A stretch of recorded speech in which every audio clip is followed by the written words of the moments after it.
Secretary of State Antony Blinken visits Poland, meeting with officials and Ukrainian refugees. To date, nearly 1.5 million people have fled Ukraine. That is creating the fastest mass exodus from a country in European history.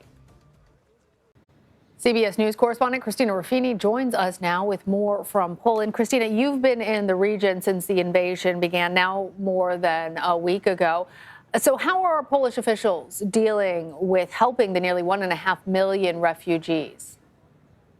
I mean, it's been kind of an all-hands-on-deck approach here in Poland. It's not just Polish officials.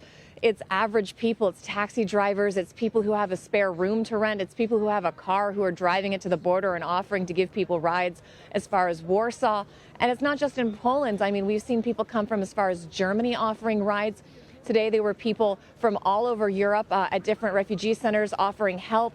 And the refugees have told us over and over again that, you know, they've had a hellacious, absolutely frozen journey getting here. But once they get here, they've been overwhelmed by the show of support, the supplies, the food, the shelter, the clothing, almost everything they've needed, they said they'd had once they crossed the border. Christina, Secretary of State Antony Blinken is in Poland and, in fact, briefly set foot in Ukraine. He also met with Polish officials. Tell us why it was so important for him to make that crossing over into Ukraine.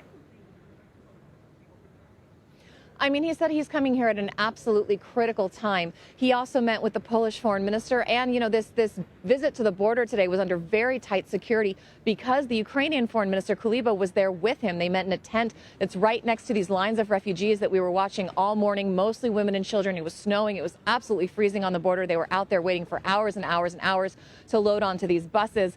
But it was a literal show of support for the Secretary of State to walk just over the line with Ukraine, with his Ukrainian counterpart, and say that America supports you. He also visited a refugee center and met with some families there and said the whole world is united against what Russia is doing, and the whole world is proud of what Ukrainians are doing fighting for their country. Christina, speaking of meetings, I want to ask you about Israel's Prime Minister Naftali Bennett making that surprise visit to meet with Vladimir Putin in Moscow. What are you hearing about that meeting? I mean, at this point, we're looking for any intermediary who thinks they have a good relationship with both Ukraine and Russia. And Bennett has said that that's him, that Israel is in good standing with both nations. He has a decent relationship with Putin, and he thinks he might be able to make a dent.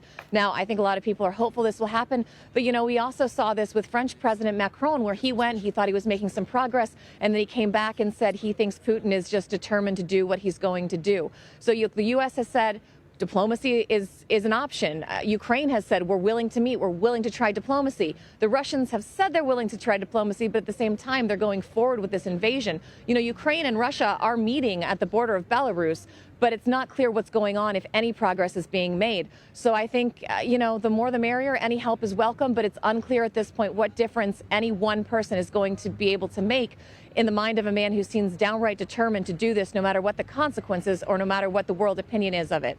All right, Christina, thank you. Thank you.